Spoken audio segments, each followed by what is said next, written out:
Okay, so I'm just going to go into it then.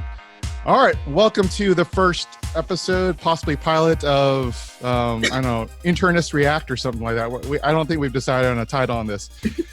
So I'm Christopher Chiu. I podcast with the Curbsiders. I'm a clinician educator at the Ohio State University. And I am joined with two great guests today. And they're going to, well, I don't know. Maybe you guys will be hosts. Whatever we decide on this. So I have Reza and Rabih. You guys want to introduce yourselves? Yes, I'll take the pleasure of introducing my partner in crime, Rabih Geha, a.k.a., if you don't mind turning around for that. Chris, can you see that? A.k.a. the Mathematician. Mathematician. I see it. And I promise you guys will learn why we call him the Mathematician shortly. He's at the University of California, San Francisco. He works at the VA as an emergency medicine provider, a hospitalist. And do you also work in the outpatient clinic? I don't. You don't? Okay. I guess you can't have it all, right, Rabih? I've known Rabih for the past 5 years, and we had the great fortune of starting a podcast together, which is probably going to be the most important thing I do academically with my life. I said academically because I don't want my girlfriend to kill me. That's awesome. That's very kind, Reza. So I'll introduce Reza. Reza is a legendary clinician educator, and he is otherwise known on the podcast as a clinical problem solvers as the Magician, which is, of course, here we got it right now. When he's wearing a T-shirt. He's wearing a T-shirt that says the Magician on it. And you're gonna have to sit up. I will also, not to steal Reza's line, it'll also become readily apparent why the Magician is called the Magician. And it's simply because what you'll witness now is nothing short of magic. Reza works at Johns Hopkins Hospital and is actually also has, in addition to his clinical role as a hospitalist, he also has an APD role as the director for reasoning. That is just on paper what Reza does. He's does a bunch of other stuff, really known for his in-person mentorship of almost all the residents. It's a pleasure. And it's so awesome to be able to hang out with you guys here online. So I want to sort of explain to people who will be watching and listening to what we're going to do today is this YouTuber, his name is Chubbyemu. He has lots of these edutainment type videos where he'll present a case and step people through it, but then at the same time actually educate the public on things like what does like anemia mean, and he'll break down the word and just sort of talk about it. And so I was listening to a case maybe a month or so ago about a guy who ate some nacho cheese at a truck stop and then ended up with botulism. And as I'm listening and watching the case, I'm like shouting at the screen. It's like, oh, that's the differential. Sort of reminding me of, I don't know, like at ACP when you guys do Thieves Market. Have you guys ever been to Thieves Market where people are just sort of shouting at the stage what their differentials are and stuff like that? So I was sort of doing that, and I was like, oh, it'd be sort of fun to have like a, on YouTube, they have all these celebrities react to like trailers, like George Lucas reacts to the new Star Wars film or something like that. And I thought it'd be sort of fun to do that. Exactly. And, I was like, I'm not really that great at talking about things, but I think I know two guys who do. And so I reached out to Reza, and he's like, Rabih and I, we got this down. We can totally do this. So it took us a little while to get this set up. And in fact, Chubbyemu already came up with another video since I sort of prepped this one, but we're going to do this one that we started, I got ready for today. So you guys ready to get into this? May I do a quick interjection? Yeah. When I said we can do this, I did not say we can successfully do this. I just want to make that qualifier very clear from the start. No, but you know what? After listening to you guys both on clinical problem solvers and when the Curbsiders had you on, it doesn't matter whether you actually get the final diagnosis. Is about the process, and that's the most important thing. But I think it'll be fun. So do you guys have the video queued up? Yes. Ready to rock and roll. All right, start playing, and when it says pause it, and we'll start talking. All right. You want to start? Sure. Yeah. 4 months ago, JC became a new mom. She decided that she would feed her daughter naturally. JC was an elite athlete in her past life. She always lived an active lifestyle, and motherhood wasn't going to change that. During her pregnancy, she had gained 30 pounds. Now that baby's out, JC tried the keto diet where she'd restrict all carbohydrates to 0 while eating only proteins and fats. Paired with an hour of exercise daily, JC was determined she was going to shed that baby weight. In the weeks following her daughter's birth, JC felt a numbness in her legs during her morning runs. This was without pain, without burning sensations. One day at breakfast, JC's husband noticed her repeatedly pour water from one bottle to another and back while quietly growling to herself. When asked about this after eating, she had no memory of breakfast. As the weeks passed, JC felt a panic and anxiety start to overcome her. She started crying every day. She couldn't sleep through the night. Breaking her keto diet and eating carbs would make her feel better, but she resisted every urge. She realized something was wrong. All right, so maybe I'll start. Yeah, please. My mathematician. My pleasure. And maybe I'll just start with framing the case, because in reality, when clinicians are solving problems, they're trying to identify the problem that their mind wants to solve. And the term we use in clinical reasoning is a problem representation. And this includes the epidemiology, the duration of symptoms, and the clinical syndrome. And I'm going to ask Rabih to sort of comment on the numbness in the legs while I try to fit in the PR for Miss KC. And here, the epidemiology is a 32-year-old woman who's 4 months postpartum and is presenting with, right, did they say how many weeks this syndrome was going on? It's like subacute is what I captured. Okay. Who's presenting subacutely with what appears to be a peripheral neuropathy associated with memory or cognitive impairment. So when you frame it like this, the question is her clinical syndrome related to the recent delivery of her baby? And are there multiple organs at play? Meaning, are the nerves involved? And is the CNS involved? Yeah, no, Reza, that's absolutely beautiful. And I think that, like, what Reza's mind astutely did is it took numbness and tingling and it turned it into neuropathy.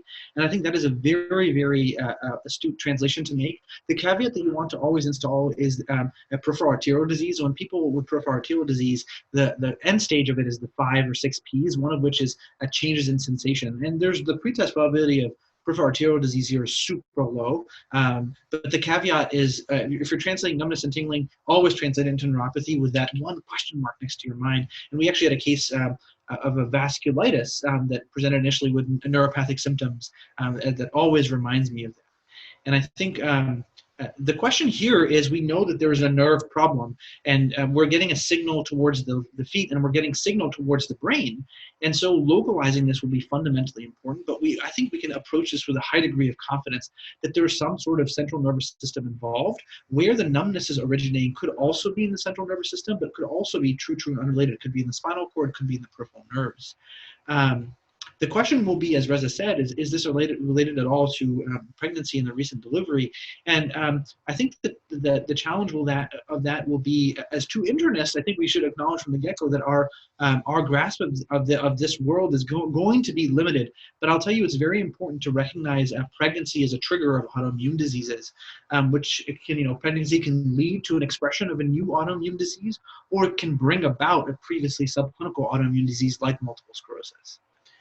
And sometimes in patients who are pregnant, because the fetus is it's a foreign tissue in the body, and sometimes the immune system, in fact, is suppressed during pregnancy as a way to prevent the immune system from targeting the fetus. So there are some autoimmune conditions which actually manifest postpartum. And the one thing I want to mention is, like, you see both of us, well, at least I intentionally skipped over the keto diet, because I'm not really sure how that might be related to her presentation. But I think when we talk about neuropathy, we really want to localize the lesion, as Rabih had mentioned, and then we can discuss more what our approach to neuropathy is. Can I jump in? When as soon as you said keto diet, I was like, oh, could she have B12 deficiency? But I will tell you that I don't think about it, I just thought about it now. But I think that B12 deficiency, just to put it out there, B12 deficiency requires a long time drop. And like, you can't have B12 for, I think, weeks to months. So I think this sounds too quick to get B12 deficiency just from the keto diet alone. But I think that's the only association I have. So you guys were talking about So you guys were talking Well, a I'll lot say about the I'll- neuropathy, and I guess my one question I had was, how do you feel that the confusion sort of plays into that?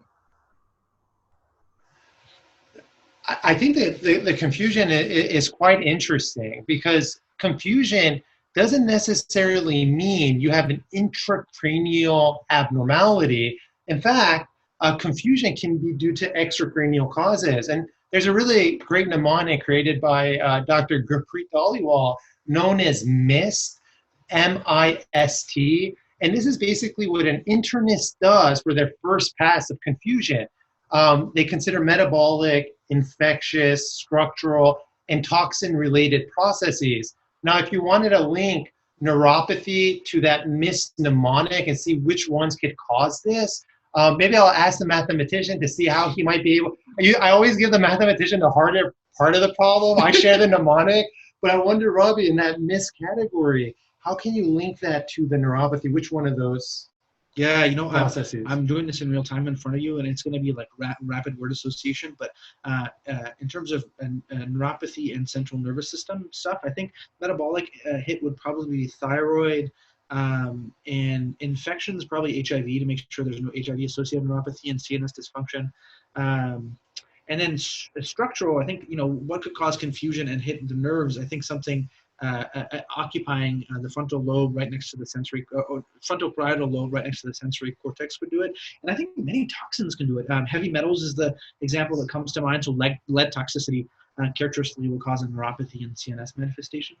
So you can see that you can probably make a hit every category, but right now doing that with high degree of confidence is tough. What I will say though is, you know, I'm not an outpatient doctor, but I will say it's incredible how different Chris, your question is so on point, because the ante is up so much when you add the confusion. Because as you know, you can take your time in working up numbness and tingling in the outpatient setting, no problem. But as soon as now the patient's confused, you're starting to wonder, hey, is this patient safe to go back home? Should I ask her to be evaluated in a more expeditious manner, potentially in the emergency room? So it's incredible how that finding dramatically changes the diagnostic arc, as we just pondered about, but also how quickly you need to get to the bottom of the answer. So do you guys have any highest differentials right now, or you want to move on to the next video segment? I think we should move on. Yeah, let's go for it. The answer is no highest differential. All right. At the doctor's office days later, JC was diagnosed with postpartum depression. These changes in her body are normal. She just had a baby. Shifts in hormones and increased sensitivity to these changes can affect anyone. But the doctor had other concerns. JC was feeding her daughter. Human milk incorporates 50 grams of sugar per day. If she's not eating those sugars because of her keto diet, this could be a problem. Proteins and fats can be converted to sugar for use in milk, but that conversion doesn't happen quickly. It doesn't happen easily, and it might not be enough to keep up with JC's lactation. This can be problematic if it causes blood sugar levels to become too low. And in JC, those levels are too low. A blood test at that visit revealed severe hypoglycemia. Hypo meaning low, glyce from ancient Greek glikis referring to sugar, and emia meaning presence in blood. Low sugar presence in blood. The brain uses sugar as its most immediate energy source. When sugar is suddenly low in the body, this will cause mental status changes and mood swings as the brain's energy supply is disrupted. And when combined with postpartum depression, then this explains everything that's happening to JC. She was sent home with medicines. She was given advice to stop the strict keto diet so long as she was still feeding her daughter. It didn't need to be a permanent stop, but a necessary change for the time being. JC was on her way. She was feeling great with this flexible diet, but only for a few weeks. One morning, JC stepped on the scale. She had gained another 20 pounds since she relaxed her foods after that doctor's visit. She thought the medicines were working on her mood, so that postpartum depression must have been the only problem. She saw no reason to continue the relaxed diet as she vowed again to shed that baby weight. She broke the doctor's recommendation and returned to her strict keto diet while still feeding her daughter. It was time to wean baby off anyways, she thought. As the days went by, JC felt great. But one morning, 2 weeks later, her vision started to double. She felt a tingling in her fingers. She spoke words to her husband, but he couldn't understand them. He thought she was joking, but realized that something was wrong when she tried to put baby in the refrigerator. After breakfast, JC had no recollection of anything. The same episodes would repeat every morning. She would snap out of it after her breakfast of Greek yogurt and eggs. Her husband shrugged it off as a joke because it kept happening every day. But then JC's anxiety came back, the crying and the insomnia. Over the next 4 days, JC's vision starts to go dark as her bouts of panic intensify. She describes to her husband a mental fog clouding her thoughts. And as the night falls, anxiety shrouds her as she knows the insomnia was waiting for her. Any new thoughts? Yeah, honestly, I can't. The video aspect of this is fascinating, and I think this is such a great educational venture because I'm honestly sitting here, I'm like, oh my God, I feel so badly for this person. She's putting her daughter and her kid in a fridge, and clearly we're talking about accelerating the tempo of working this up. I think now it's at a crisis level. And maybe what I'll do is I'll summarize. I haven't thought about how we tackle this, so maybe I'll just summarize the pertinent stuff and then we'll take it from there.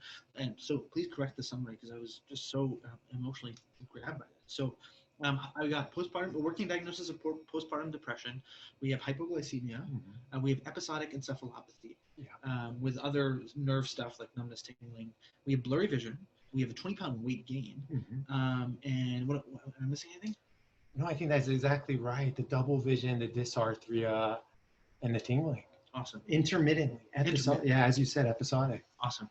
So what I'll do is maybe I can tackle the combination of hypoglycemia and weight gain and then ask Reza to think through both his reflections on that and then how else everything would tie in. And, I will say that episodic encephalopathy and hypoglycemia align themselves very, very well. But in the absence of Whipple's triad, which is that when you give glucose and the encephalopathy going away, you can't be 100% sure that the hypoglycemia is driving symptoms. So this schema that we're about to review right now is purely conjecture that it's a problem. And the reason I have a smile on my face is the schema that I'm about to tell you about actually does not involve me whatsoever. It features the two other people on this recording with Chris and his Curbsiders representation, and Reza when he was on the Curbsiders in a fantastic case where actually they should, I forget what the episode number is, Chris, but hopefully we can include that in whatever version of show notes we have for this. But I'll tell you that the principles of the schema are to divide hypoglycemia into insulin-mediated and non-insulin-mediated. And because we have so much to talk about, I'm going to give you a shortcut. Non-insulin mediated hypoglycemia is hypoglycemia that occurs when the patient's fulminantly ill. If your patient is gaining weight and has hypoglycemia, it is virtually confirmatory, although not 100%, that their hypoglycemia is insulin mediated because it's one of the very few ways that you can both be sick and gain weight at the same time. And notice that paradox. When people are gaining weight, they usually do not have pathology unless that weight is water. Here we have no reason to suspect that weight gain is water, and so I think that puts us pretty strongly in the question in the world of insulin-mediated hypoglycemia. And the most common cause of insulin-mediated hypoglycemia is that occurs with exogenous insulin administration, usually in patients who prescribe this medication for diabetes, and that's something that we worry a lot about. Endogenous hyperinsulinemia is tricky, and there's many different ways to break it down. One helpful way is to ask: is it being secreted from the pancreas, or actually through other mechanisms? And the two most common ways that it's secreted in the pancreas is through the form of insulinoma, or this phenomenon observed after bariatric surgery called nesidioblastosis.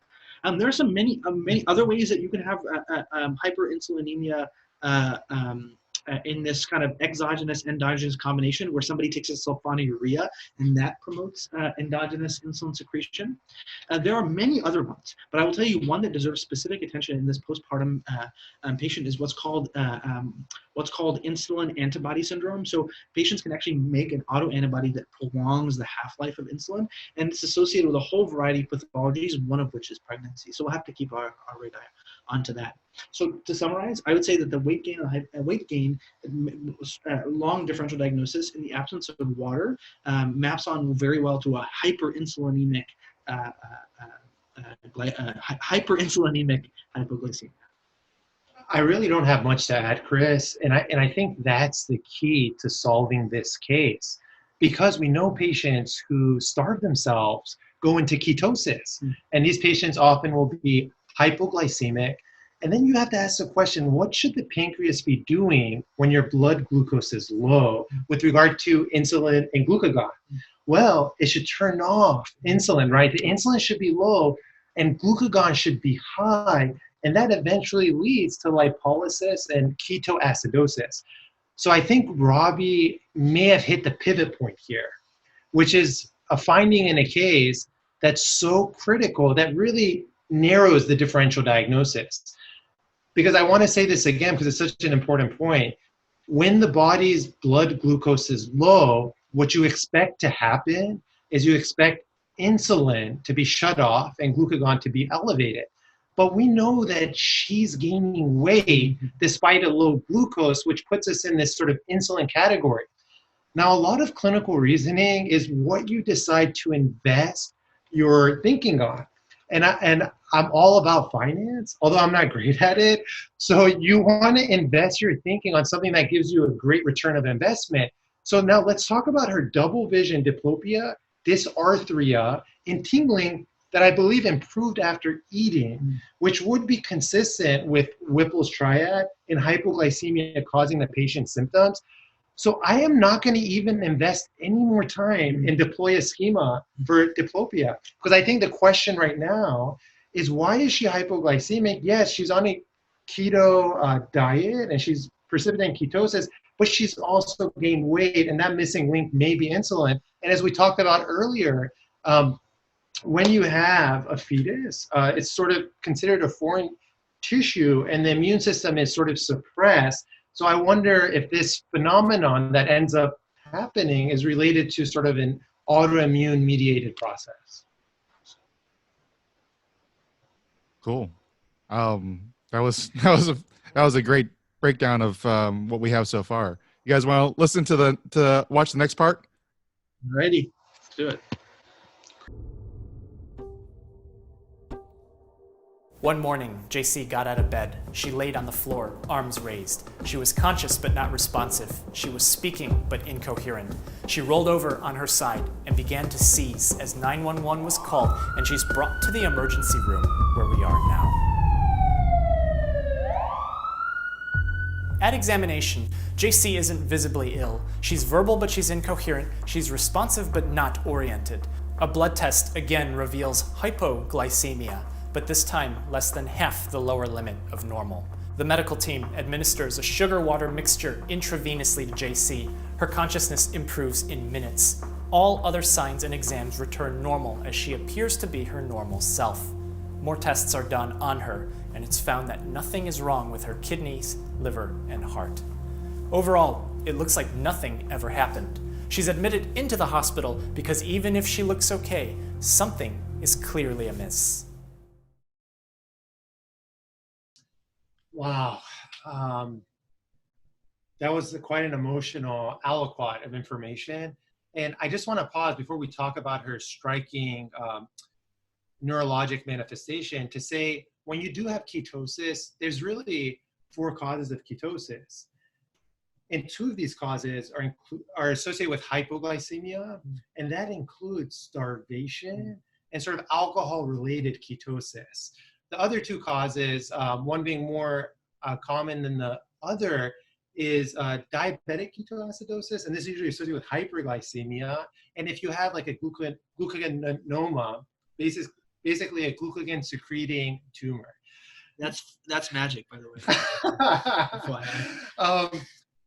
So what I want to talk about here is that Rabih sort of told us about Whipple's triad. Now, Whipple was a very busy guy. There's something known as Whipple's surgery.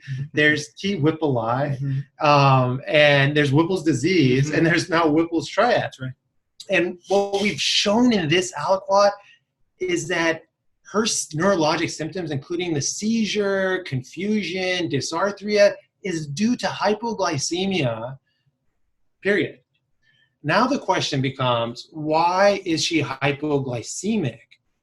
And just to sort of expand on the list that Rabih already shared, it's basically insulin-mediated or non-insulin-mediated. In the non-insulin-mediated part, the reason that Chubbyemu told us about the kidneys and the liver is because that's where gluconeogenesis occurs. So patients who are cirrhotic or have end-stage renal disease might have impairment in gluconeogenesis and have hypoglycemia. Medications like beta blockers can cause hypoglycemia, sepsis, endocrinopathies such as adrenal insufficiency, hypothyroidism are also associated with hypoglycemia. But there's no evidence of sepsis in her. There's no evidence of kidney dysfunction. There's no evidence of liver dysfunction. And as the mathematician pointed out, there's evidence of weight gain, which is very, again, that was the pivot point. And it was, I want to applaud you, Rabih, for mentioning that. So now you're in the category of insulin mediated. The question is this endogenous or exogenous? The exogenous is if she's administering insulin or taking a sulfonylurea, something that stimulates the pancreas to release insulin. I don't think either of that is the case here. I think you're more on the side of endogenous, like insulin-mediated process. And the question becomes, is there an insulinoma? Is there some kind of autoimmune phenomenon where you have antibodies targeting the insulin itself or the insulin receptor, or both? And so that's really what the question becomes. So if you ask, what's the next step in arriving at the diagnosis? It really involves, and this sounds criminal, but it involves making her NPO so she becomes hypoglycemic, and then sending a series of tests like the insulin, the C-peptide, to verify that in fact this is endogenous as opposed to exogenous. And then you would be curious with imaging and serology what the final diagnosis might be. So what do you guys, so you talked about endogenous causes of the high insulin possibly causing issues with how this patient is presenting. So are the ketogenic diet and the recent pregnancy and lactation, do you think those are also red herrings in this case? Or how do you think that sort of ties in? You know, I think that the chances of them being a red herring for us are influenced by our relative familiarity with them. And I will tell you that I don't see a direct connection between those two phenomena and hypoglycemia. And that actually is an important point to emphasize, which is that no different than hypokalemia and hypophosphatemia, an enteral intake of said element, glucose, K, and phos, has much less common a role in causing low levels of each of those things. So it would be hard pressed to say hypokalemia is from reduced K intake, for example. And I think the same is true for hypoglycemia. It cannot be helpful, no doubt, but with years and years of stores and mechanisms at bypassing this low levels of glucose, you'd imagine that the body would be able to cope around that. That being said, I think that the link that I think we're exploring is not necessarily quantity in, quantity out in terms of glucose, but rather whether this could induce either a pregnancy-related autoimmune phenomenon, or whether we need to think harder about the gastrointestinal tract as it responds to nutrition being bolus. So for example, when we talked about nesidioblastosis, which relates to how when patients after bariatric surgery usually, but can occur idiopathically, and the hypoglycemia results as a result of a mismatch between when the body expects the glucose to come in and when the insulin in the pancreas is secreted. So we might generate some hypotheses about her body expecting glucose to come in with her meal and her pancreas being hyper responsive and secreting more insulin than it should. That second thing is way more conjecture than the demonstrated autoimmune propensity of pregnancy.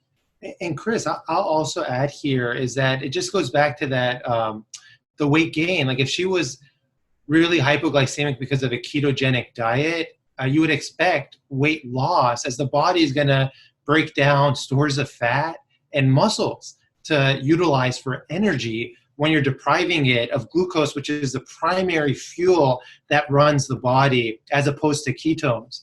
So that weight gain is really important. And to think about this, like when someone is type 1 diabetic and they're not releasing insulin, what happens to the glucose? They pee the glucose out and they lose a lot of weight. As soon as they start taking insulin and storing that glucose, they start gaining weight. So I think, again, like that was such an astute point that Rabih made. You know, since we are the clinical problem solvers, it behooves us to be as nerdy as possible. So I will tell you that don't take me down with you, man. I will tell you that you know, when you think about like how could weight gain leave somebody in the intensive care unit, And you know, most when you walk into an intensive care unit, most people are so ill and they've lost weight as a result of that illness. Absent that weight being water in the form of renal disease, cardiac disease, and liver disease, there are three things that you want to run through your list of, okay, how could someone have pathological weight gain that leaves them very sick? And that is the action of the three critical endocrine hormones. Insulin, resulting in weight gain through the pancreas, steroids in the form of Cushing's disease or exogenous use of steroids, and then finally, and least rare of all, and maybe most important to remember, is acromegaly and growth hormone. So when somebody is gaining weight and it's not water and they're sick, think insulin, growth hormone, and steroids. And we have no reason to think about steroids and growth hormone here, which leave the patient usually hyperglycemic. So we're zeroing in more and more on insulin. Mathematics, 1, 2, and 3. That's great. All right. I think we should go on to the next part of the video because I think it'll be really revealing. The next morning, the medical team on rounds finds JC on the floor again, arms raised, this time unresponsive but conscious, incoherent but still speaking as she rolls over and starts seizing again. Doctors order another test for her blood sugar. Severe hypoglycemia found again. Another glucose IV was infused into her. JC is conscious, coherent, and oriented again with no recollection at all of what just happened, as this now gives the medical team some clues as to what's happening. Most immediately, JC is showing neuroglycopenic symptoms. Neuro referring to the brain, glyco referring to glucose, another name for sugar, and penia meaning a deficiency of. A deficiency of sugar centered in the brain. The brain needs sugar to function, but exactly how much? Well, at rest, the brain accounts for 60% of all sugar consumption, even though it's less than 3% the mass of the whole body. In normal function, the body has protections in place to prevent hypoglycemia so that bad things don't happen to the brain. This glucose homeostasis is the equilibrium or balance of sugar in the body. Most of the body's sugar is stored in the liver. When blood sugar decreases, hormones tell the liver to start breaking down those stores and to release them so that the levels are steady. This is called glycogenolysis. The liver also generates sugar from proteins and fats, a process called gluconeogenesis. Both of these increase blood sugar, so defects here can cause a decrease in blood sugar.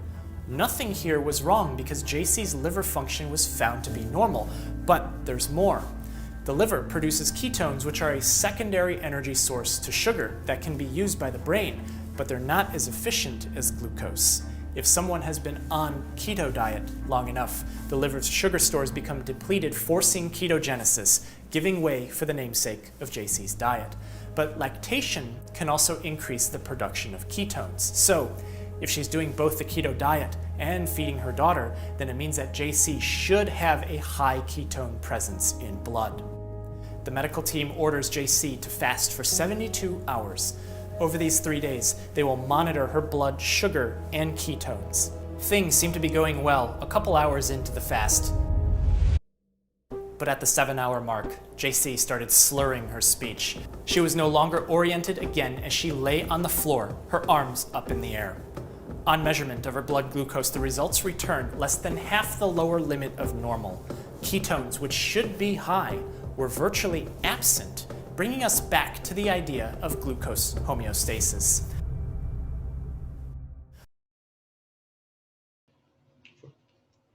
Chris, I don't really have much to add here. And this is really important, and it's sad. It almost seems, sorry, I'm pulling the computer towards me. I'm trying to look at Chris, but that it sounds like we're doing something malicious to the patient. But it's really important to have these symptoms manifest and then ask the question, what is the body doing at that moment in time? Rabih used an example of hypokalemia. One of the main questions when someone is hypokalemic is whether they're losing that potassium through the kidney or not. So in the setting of hypokalemia, you could assess what the urine potassium is, although it's not the perfect test. But what you would expect if the kidney was doing its job is that the urine potassium would be almost non-existent in a patient who has a low potassium level. I'm making that analogy here because this patient became hypoglycemic in the hospital, had the neurologic symptoms, and as we mentioned, when someone is hypoglycemic, they got to use that second energy, which is the ketones. In order to get ketogenesis, you have to shut down insulin and turn on glucagon. And the fact that she had no ketones in her blood, as she should, that's what you expect the body to do, tells you there's some kind of pathological process with insulin here, because it's shut off ketosis, even though you should have ketosis in the setting of hypoglycemia. So the question is, why is that happening? You know, that's so well said, and I think it's opportune that, like, we review it. So we talked about how crucial it is when you're going hypoglycemia to go down the right pathway, and the two pathways are insulin mediated and non-insulin mediated. And Reza just, you know, essentially gave us two of the most crucial branch points that tell us to go the insulin mediated. And I'll kind of summarize them just so you have that toolbox. So there is weight gain or weight loss, weight gain being insulin supported. Ketones, the absence of ketones supporting hyperinsulinism, and the opposite for non-insulin mediated. And there are two other parameters. The two other parameters to keep in mind are whether there is symptoms of hypoglycemia. Patients are much more likely to have an insulin-mediated hypoglycemia if they are neuroglycopenic. If you think about all those septic patients that you've admitted who have glucose of like 50 or 60, they usually have many other symptoms to contend with, like their pneumonia and their UTI. So more prominent neuroglycopenic symptoms push you in the insulin category. And finally, there's actually a verified test to be confirmed, and this is very rarely used, but it's called the glucagon stimulation test, where you actually give somebody glucagon, and do you see, hey, do you have no sugar at all? That puts you in the non-insulin category. Or is all your insulin hiding inside, is all your glucose, hiding inside your liver because insulin forced it there? So to summarize, the four things that you can be confident about that are insulin are usually weight gain, neuroglycopenic symptoms, absence of ketones, and if you're still not confident enough, you can give your patient glucagon, and if they get hyperglycemic with that, you know that insulin was hiding the glucose to begin with. So we'll have a lot of tools, but here I don't think we need them, because as Reza said, the absence of ketosis coupled with the weight gain tells us we got to find out where this insulin's coming from. All 2 right. plus what? 7. So it sounds like you guys have a final diagnosis you guys are pretty confident in then. So I think maybe if we can pause this, Chris, or you can even record this. Yeah. So Rabih, it seems like the salient features here is that she's postpartum. We know she has some kind of insulin-mediated hypoglycemia. Oftentimes when we think about neuroendocrine tumors, secreting insulin, you know, that can happen in any population. I think the fact that she's postpartum and these happen 4 months after pregnancy, it sort of prioritizes like an autoimmune mediated insulin. I think the challenge that we have is like putting those two, we have the pregnancy related autoimmune disease prioritizing the antibody. Yeah. And then we have the base rate prioritizing a neuroendocrine tumor. Totally. I think, right? Like I think the neuroendocrine tumor is probably more common than. The one important question that would be helpful here is if she has MEN, multiple endocrine neoplasia. Pause to rephrase that. The important question is if she has hypercalcemia or not associated with this, because almost all those patients with MEN, well,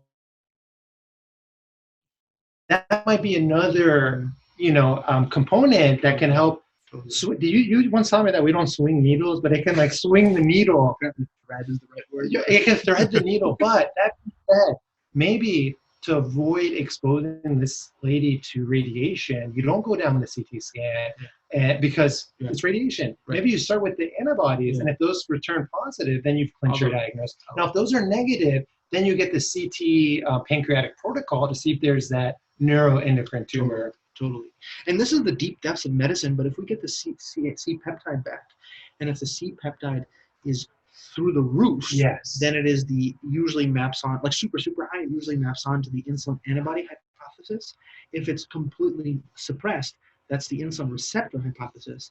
And if it's kind of in the middle zone, I think that would point more toward insulinoma. So I don't know I think that you're right. I think not exposing this person to undue testing, with probably waiting for this C peptide and testing the antibodies is probably the way to go. I love it. Upstream the process from the liver is the pancreas. This organ produces a hormone named insulin, which is released when blood sugar is high. Most commonly, this happens after one eats. Insulin tells the body's cells to absorb the sugar in the blood, to take in as much of it as possible until the levels normalize.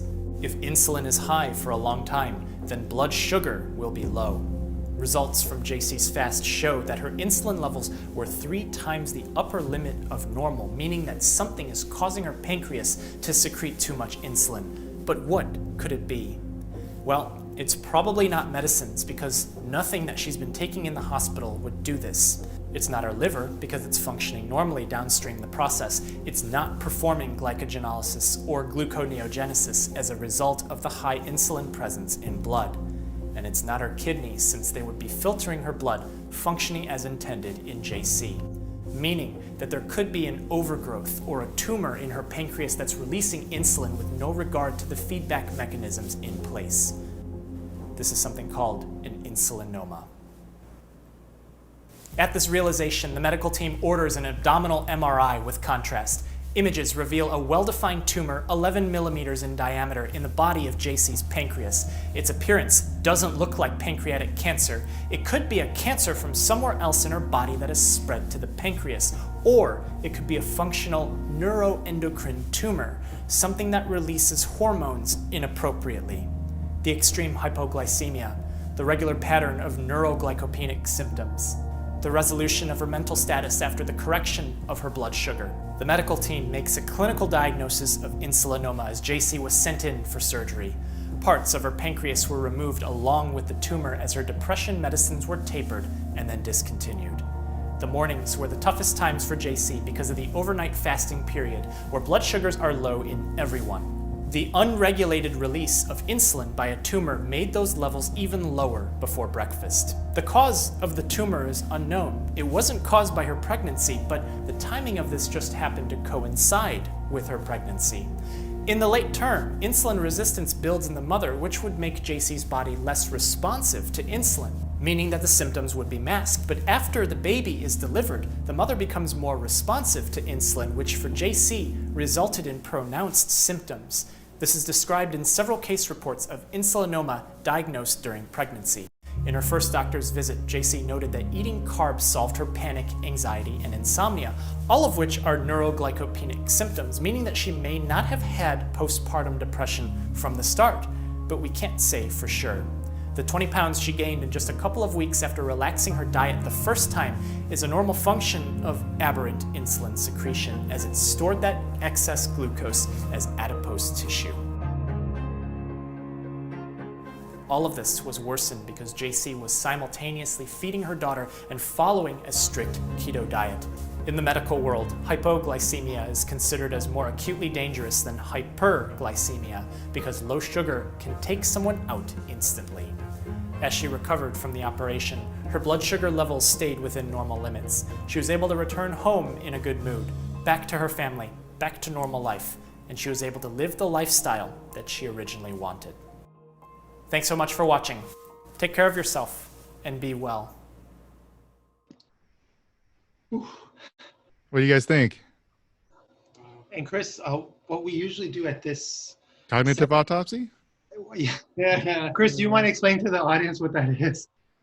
I don't know if I'm really good at explaining it. Basically, it's reflecting on your decisions after you know sort of the diagnosis, or maybe even not, and sort of deconstructing, maybe the things that you might, looking at maybe some of the biases you might have had coming in as well, and things that that maybe help your decision making in future events.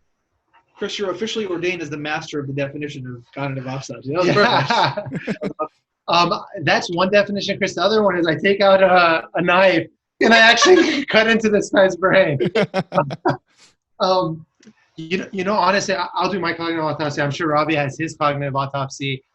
The truth is, we framed her as like a problem that would be associated with the postpartum period, which ended up being true, but not for the right reasons. And in medicine, we just discussed a case at a conference where the patient was from East Africa, and someone said reflexively, this would make me think of tuberculosis. However, had it not been TB, they would be like, why did you put so much weight on the East Africa? So we had to take all this with a grain of salt. When I reflect on this case, I think maybe a lesion in my thinking was what type of imaging modality to evaluate the pancreas with, which the team taking care of this patient, they didn't make my mistake or oversight, because MRI has no radiation, and that was definitely indicated in this case. So I think my biggest takeaway is knowing like the various forms of radiology and like what their risks are in terms of radiation. And then the only other reflection is that I too thought about postpartum depression. But the question becomes, how does the postpartum depression explain confusion and tingling? And once you have recurrent symptoms, it really broadens the differential diagnosis. It's so hard to go after Reza, and I think all of you know exactly why. But I will tell you that I've started to. I want to emphasize that a cognitive autopsy is actually is a great thing. In that, I also initially before, actually, I'll pause and say that.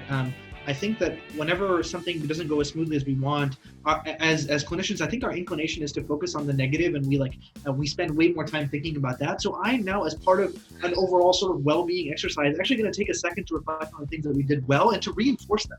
I thought you were going to do an autopsy on me. As your example. So I will tell you that I think that that this was a great reminder of the importance of mapping on hypoglycemia to symptoms. And I think this was a great exercise in reinforcing some of the early clues that told us this was insulin. So weight gain was actually a very powerful tool. And I thought that helped us get into the world that we needed to get in, which is endogenous hyperinsulinemia. And I think my main cognitive autopsy is to reiterate what Reza said about the MRI. That too was a lapse in my thinking. And if I had to localize why that happened, is because I think that CT is just so readily available, and I take care of such few pregnant or postpartum patients. But I think the growth for me will happen in particular is just to be humbled about how broad the schema for hypoglycemia is, and this will be reinforcing of that, but also reflective of how endless our journey is in learning.